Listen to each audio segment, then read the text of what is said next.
ministry is an all-out task. Church ministry can be one of the hardest jobs you've ever had.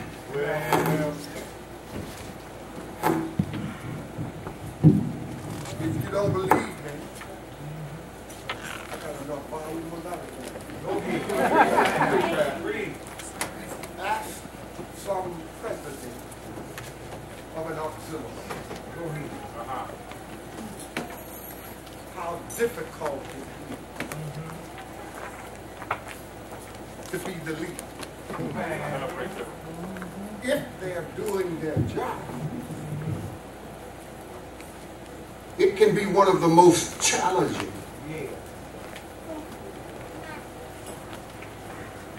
experiences that you've ever had in your life.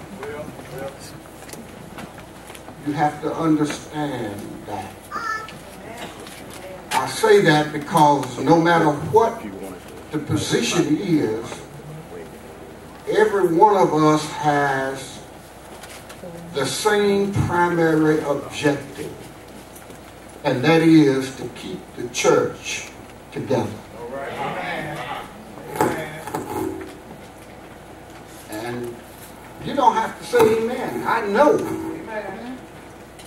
that it's a task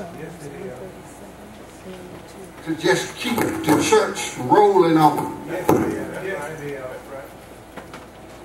I've often said that the pastor ought to have a hat, a fireman's hat, in his office. That every now and then he has to put on that hat and go over here and put out a fire. Then he has to go over here and put out a fire. Soon as that fire's out, you have to go over here and put out another fire. It's sad to say that that's the way ministry is, but that's a fact. And see, some of you don't understand that because you're only looking at it from your perspective. You might have peace wherever you are, but it doesn't necessarily mean that it's the same way on the other side of the church. And every now and then, no matter how well equipped you are, no matter how small your ministry may be, no matter how large it may be, there comes a time when you feel just like hanging it up.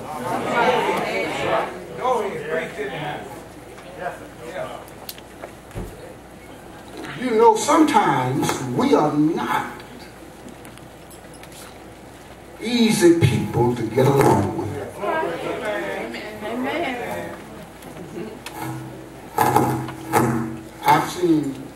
I've seen good preachers come into a church and get ruined because they run into some contrary people. Well, go ahead. Ambitious people. Yeah, we find Israel. This is one of the songs that, in my opinion, looks back over the life of Israel and reflects upon a particular period of their lives when they was in bondage to Nebuchadnezzar, under Nebuchadnezzar's rule, under the Babylonian captivity. You remember how Nebuchadnezzar seized Jerusalem, went down into Jerusalem and took away captive the cream of the crop of the Jews. Among them was Daniel. You remember Shadrach, Meshach, and Abednego. The Babylonians was a pagan, hostile, vicious race of people. I believe we look at historically, the country of Iraq evolved from the Babylonian Empire. Isn't it strange how thousands of years later, under the rule of a man by the name of Saddam Hussein,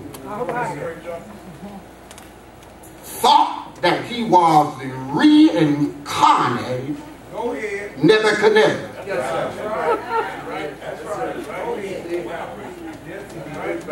He had the same mind,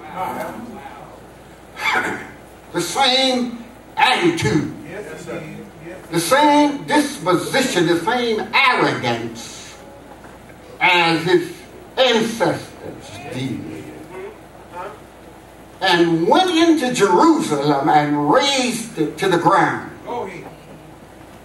And took away captive the children of Israel. Took away praying people. I wish I could just preach a minute. One thing we ought to always hold on to, and that is our relationship with God. As African Americans, we have always been known as praying people. Y'all are hearing me. We had to have a relationship with God. Nobody on the face of the earth in the annals of history had ever moved from the cotton field to where we are. From not long ago we were in slavery to now having a president, the most powerful office on the face of the earth. This tells me that somebody didn't give up.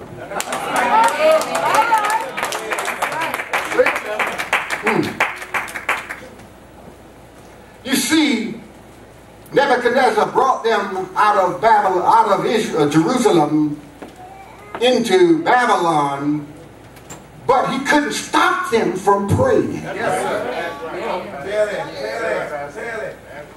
You know, prayer does change things. I wish I had a witness. Prayer change things. Prayer can do what no other power. No other power can do. Can I get a witness? It reaches the highest mountain. It flows to the lowest valley. Prayer can open doors no man can close. And prayer can close doors that no man can open. Y'all ain't hearing me. Prayer can bring a runaway child back home. Prayer can make a drunk man lay his bottle down. Make the crack addict stop smoking. That that's what prayer is. And I suggest that you take it everywhere you go. Yes, sir. Thank you. Everywhere Yes, Lord. you go. Amen. It's something to be subjected to slavery. Yes, sir. Amen. Go ahead. You know what I found out? Go ahead. I found out that a prison is a prison. Yes, sir. Yes, sir. Yes, sir. Go ahead. It doesn't make any difference where it's at. That's right.